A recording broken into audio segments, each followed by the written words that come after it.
Maneva na sema PENDREAM TV. PENDREAM TV de osia dem yopo. Moro, let me begin by commending President Mahama for once again showing leadership when it mattered most. We have seen many presidents, not just in Ghana, but across Africa, dismiss the role of civil society organizations in governance.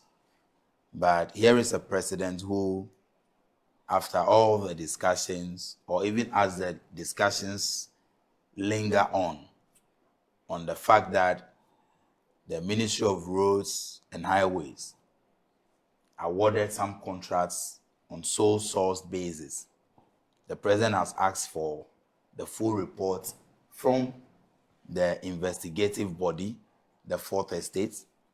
He has asked for a response from the Roads Minister, and the fact that he has shown commitment to getting into the issues to understand what went on before some decisions will be taken shows that this is a listening president, and that is commendable. Often in opposition, political parties tend to praise and, commend civil society organizations for their work, because very often their work is usually anti-government. So it is very difficult to see the president of the state invite civil society organizations again, and this is not the first time he's engaging them since he became president. And for him to make such firm pronouncements on these issues shows the kind of person we have as president. And I think that all of us must commend President Mahama for showing leadership. He did not dismiss the reports. He was not dismissive, but he has even further encouraged civil society organizations to be more interested in governance and how even contracts are awarded.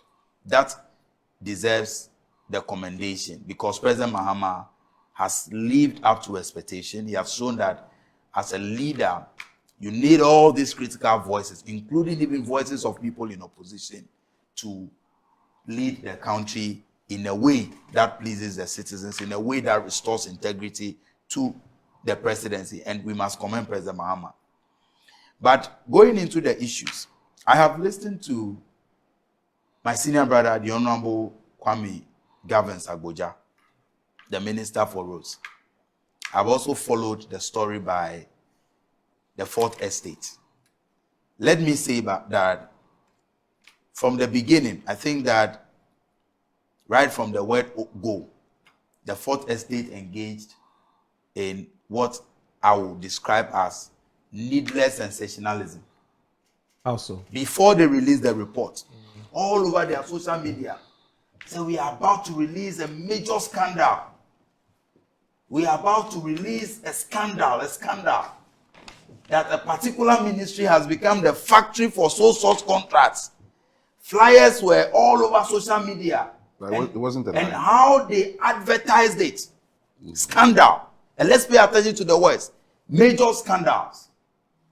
And when they released the report, even some members of the opposition asked, so is this what it is?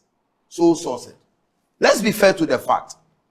As we speak today, in our legislation, sole source is one of the methods for procurement.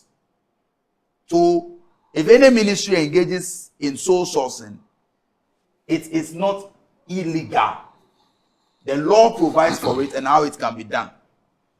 We can now get back to political issues where you accuse the NDC of bastardizing sole sourcing while in opposition. And when you raise such a concern, it's a legitimate concern that the NDC in opposition said, we will not engage in the abuse of sole sourcing.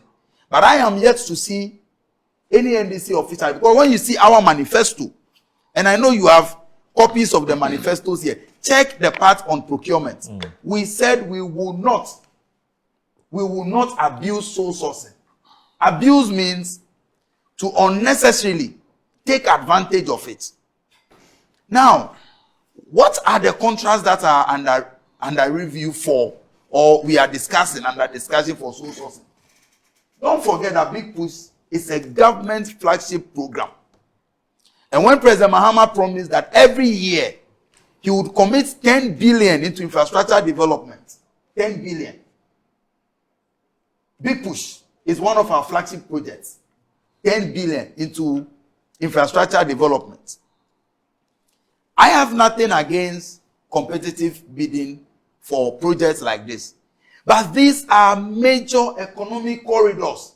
And you know that on the average, and yesterday I listened to Suleiman Abrahama when he said, are we saying competitive bidding cannot be done in a month?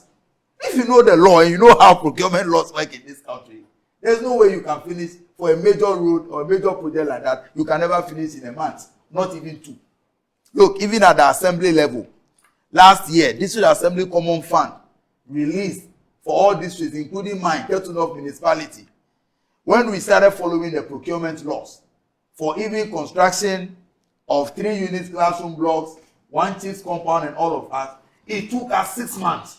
So it was only this year 2026, that we were able to cut short for those projects that we should have done last year. So imagine, even at the assembly level, small projects like 3 unit classroom block and all of that could take us 6 months to complete the process, to get all the approvals. And so government decided that we want to finish some of these roads. And look, it takes about 6 to 8 months to design a road. So by the time you go through the, so they decided that for the fact that we need to have a quick turnaround on these roads, look at the Flau to Ho Road. All of us, including me as member of parliament, Joje, Fenyi, and those communities that are along that road, we were in a hurry. My chiefs were in a hurry to have the project done. The government decided that for these major economic corridor roads, because it's a flagship project of government, let us use sole sourcing. You can criticize that decision, and you are right to do so. But government in its wisdom believes that it is the way to facilitate the project so that these roads can be completed within schedule. Because as we speak, the contractors have been given time. And when you come to a place like Ketunov, the Penny area, the contractor working there is already asphalting. And they are actively working. And these things are happening across the country. Every region is seeing a Big Push project. So you can criticize it, there's no problem. My problem is that the fact that you want to say that because it is sole sourcing, it means that it is a scandal. What is a scandal? Anytime we raised issues with sole sourcing, with any project under NPP, it was based on Auditor General's report. What reference? So, Moro, if Moro, they it seems tell that my that, friend is just repeating himself. No, it was based on Auditor General. No, I've not repeated myself. Moro, if we said the road from Metro TV to Alisa was 100 million Ghana cedis, and we said that it was overpriced or the contract was inflated, by whose calculation? Anytime we criticize the NPP based on sole sourcing, it was based on the Auditor General's report and their findings. But in this case, you cannot just sit and say, let's calculate. And I've seen some very funny calculations ongoing. For example, people have raised the issue that to calculate the cost of a kilometer of road, you take the total contract sum and divide it by the distance or by the kilometers. But that's 2 roads, no 2 roads can be the same. For example, the whole to Toko Road, I'm using this one because that is my constituency. The rehabilitation of that road that you see, and people say rehabilitation, why is it more expensive? It involves even dualizing Georgetown roads. And as I speak, over 100 people have had their properties demolished. Compensation will be paid.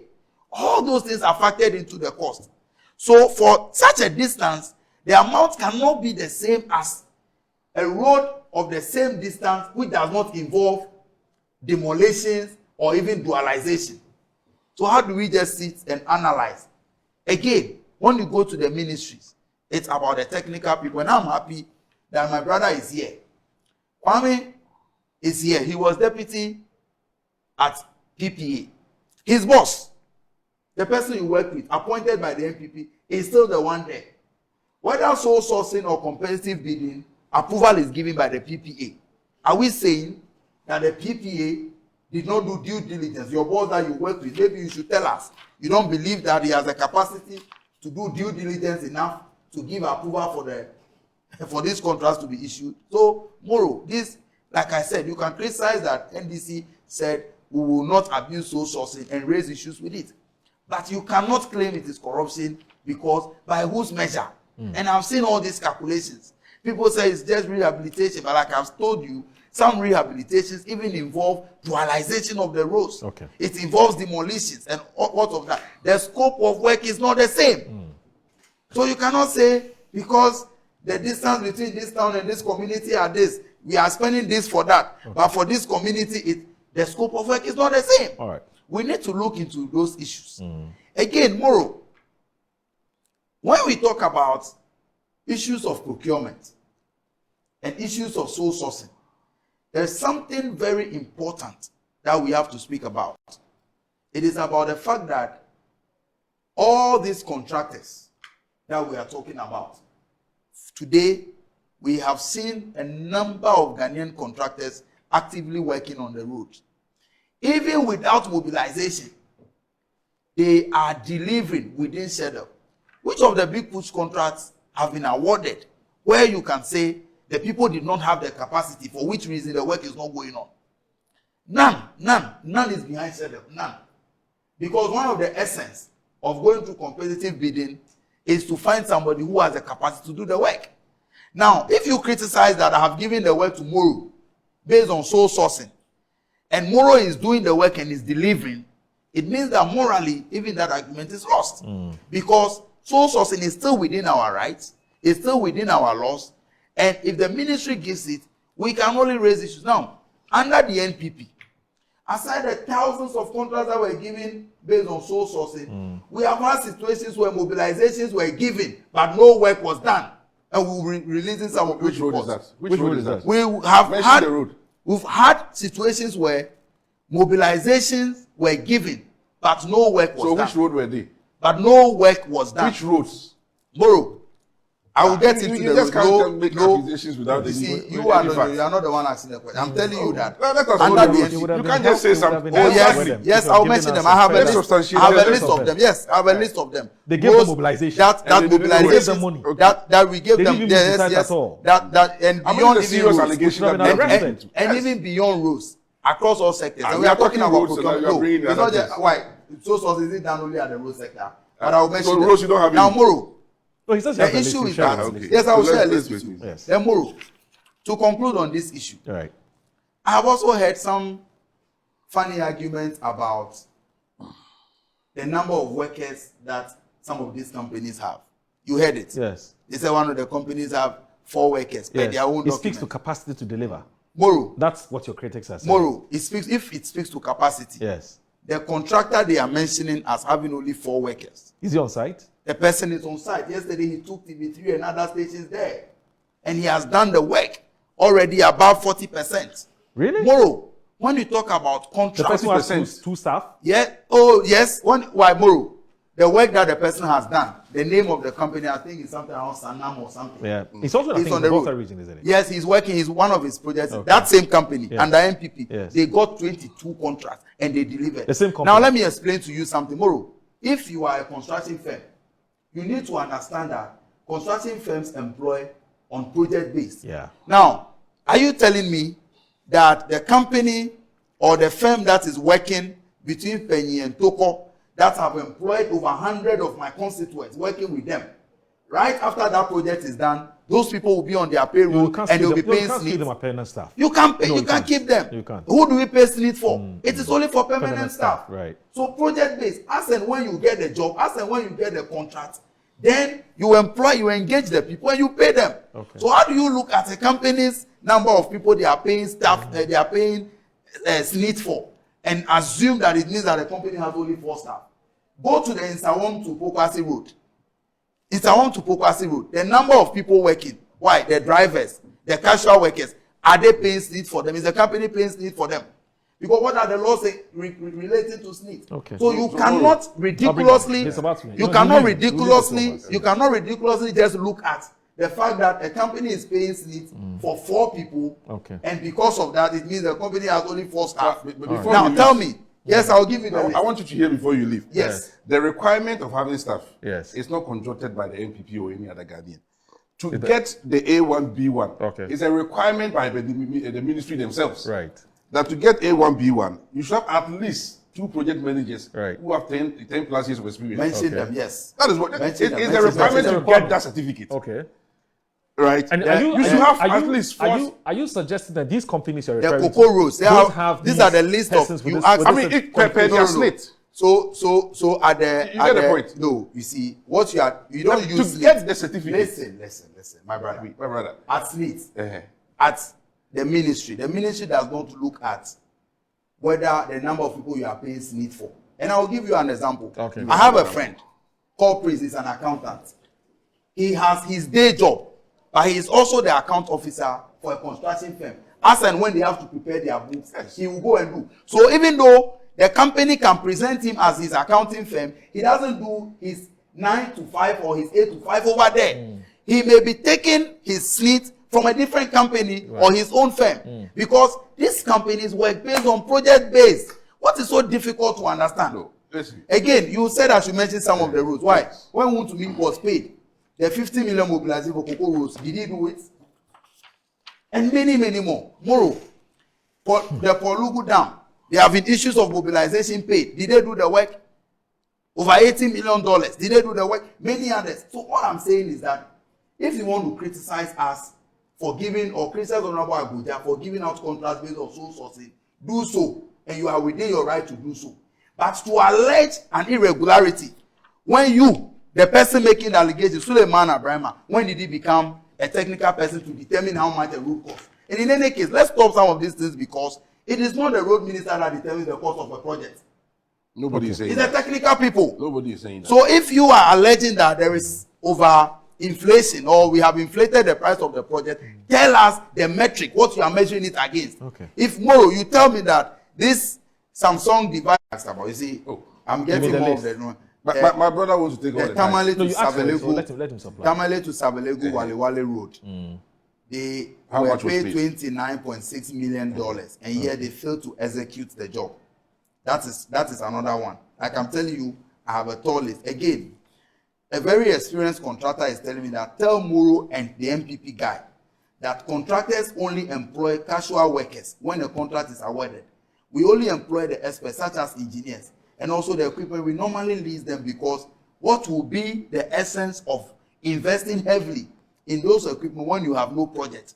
So these are project Pablo, you based. heard. They only employ engineers. Yes. When they are project based. When He they get a said project. But you see, the document you What are he said, referring to I mean, what did you- not say that the company did not have What you engineers. just read. It says that they are paying SNIT for 4 people.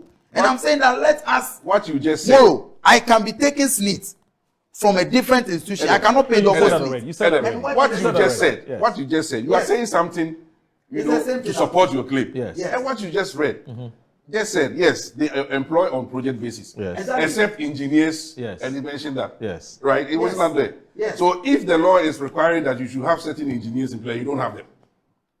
And there's So a problem. which No, but- engineers did they require that they didn't have? You see, you are only basing it that they said they pay SNIT for 4 people. And I'm saying But that is people you it must is have- you must ridiculous to employ. assume No, that but because you you pay It's- SNIT for is 4 the people. employment of a permanent engineer a requirement to But- get a license? That's what I want to know. What he was, no, he brought us something to support his claim. And I'm saying that And the they do person that said- based on the project. And then he said, but engineers, you have to have employment. That's why Yes. just read it Moro, again. Moro, let Read me it give you, again. let me No, give you I want to another. understand. Moro, But let me anyway, give Moro, you, what Moro, is the issue? let me That's give you a the point. typical issue. Moro, Let me let's give you go a to the typical real example. Because we don't Yeah, I'm have leaving. After So the example. I'm leaving. So let me just No, end you this. just do this too much. Just 1 I minute. beg In a you, minute. just Moro, 1 minute. Moro, He's been No, talking just all the 1 time. minute. Moro. Yes, he's leaving it. Moro, you are the morning show host. You host the morning show on Metro TV.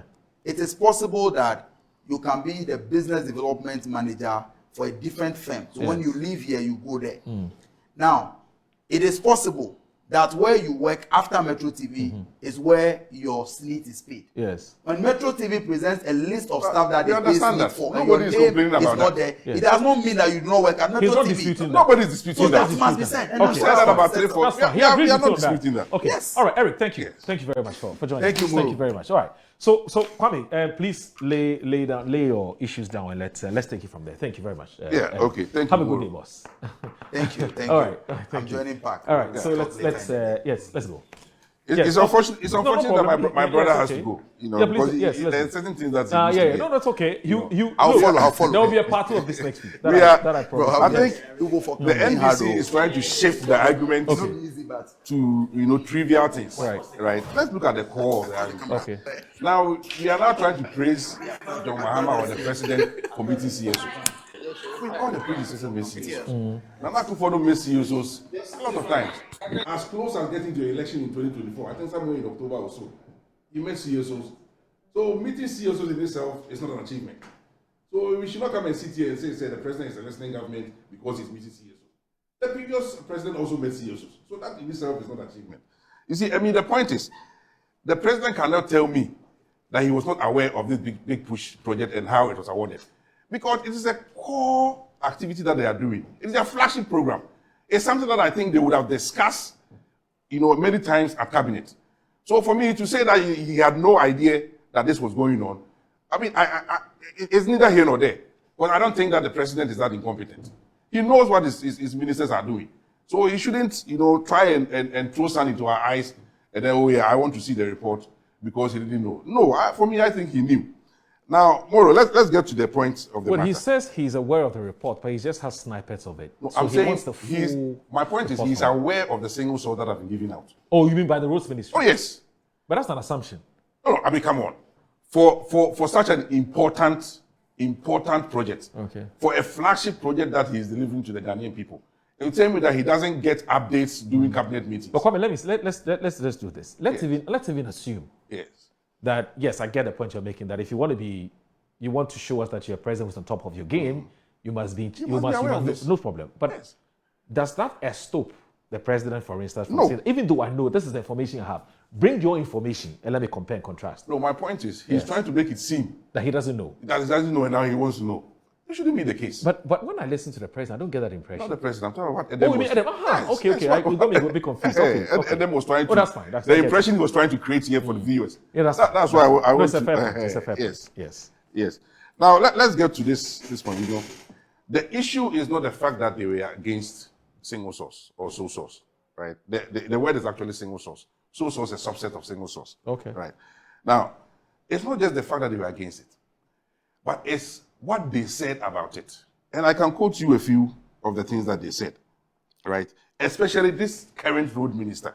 In 2021, he organized a press conference. And this is exactly what he said.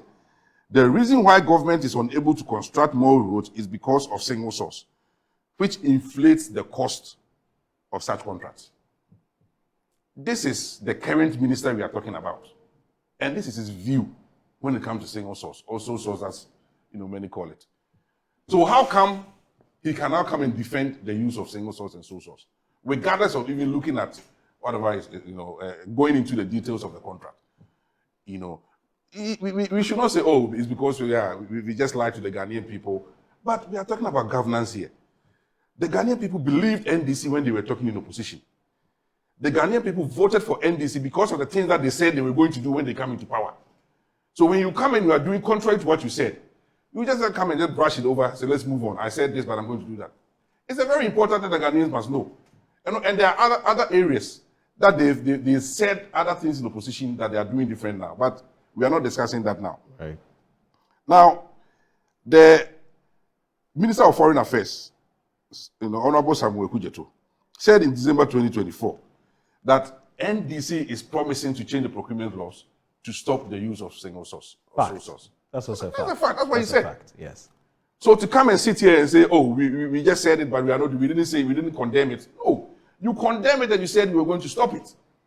So if you are doing the same, then the assumption is you are also inflating contracts, because that's what you said, that if you use single source, you inflate contracts. Now let's get into the contracts that we are discussing here. And my brother is right. No two roads are the same. I mean, as a procurement expert, a procurement professional, definitely I won't come and sit here and say two roads are the same. There are several things that determine, the cost of roads. The topography, the amount of overheads that you have, compensation as he mentioned. There are a lot of things that goes into determining what road is. But he can't tell me that you cannot determine a road by looking at the scope of works. Well, that's why you do value for money. Value for money, you do benchmarking. Though no roads are the same, we have rates. The thing that you are going to do, how much did it cost previously?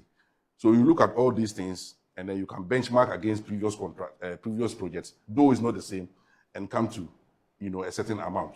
So you cannot just go and conjure some figure and come and put it in front of us and say no roads are the same, so take it as it is. And if a road that we were building costs about 25 million euros, and you are going to pay about 2 times more than the price to rehabilitate it, then definitely people will ask questions. How come? And then you must be, humble enough to give us the details instead of coming and sit here and say, yeah, it's just not the same, it's just not the same. And these are the things that we are talking about, is to be accountable to the Ghanaian people. Now, let me give another example of the contract that we believe have been inflated.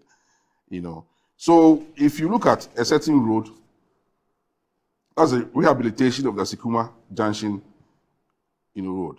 It's about 24.4 kilometers. Right. And this road is costing over 600 million Ghana cedis. Okay. So the cost per kilometer is about 27 million Ghana cedis. And let me correct this. Every contract, everything you are purchasing has units. Yeah. Right? The units of road is the cost per kilometer, regardless of whatever is involved.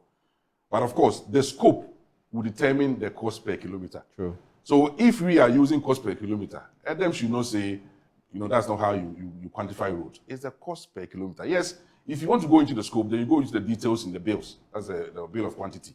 Then you see exactly what is going to be done. But when you are looking at it comprehensively or holistically, it's the cost per kilometer that you look at. So it is not wrong for the fourth estate to be using the cost per kilometer. Now, going back to this road, it's a 24.4 kilometer road. It costs us 600 million. So per kilometer, we are paying 27 million per kilometer, which is about $2.5 million per kilometer, which is way above what has been done previously. The maximum that was done previously, I think, was around, you will be looking at around 900,000 or so. Yeah. So it is way above, and every expert in this, sector will tell you this is way above. Now, there's another one, which is upgrading of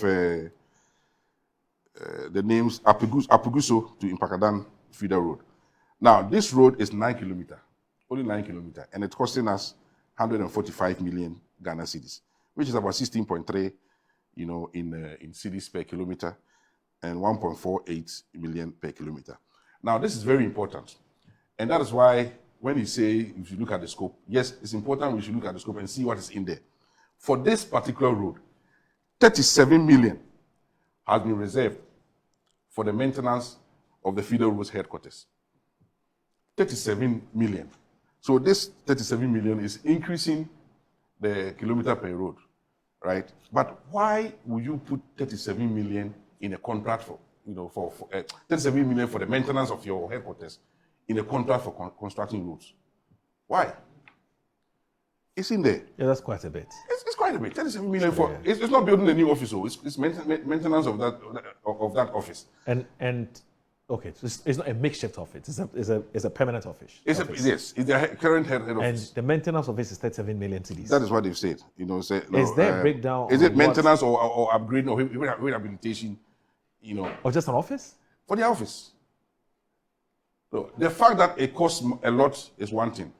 But another thing is, why are you putting it in the road contracts?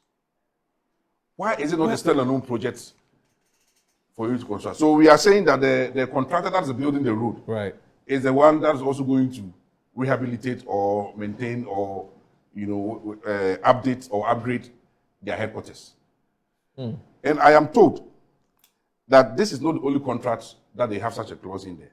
There is another contract, I think I've mentioned it, that is the upgrading of Todome to Palime, which is costing 300 million, and in there they have about 5 million also for the Todome. Okay, thank you for the correction.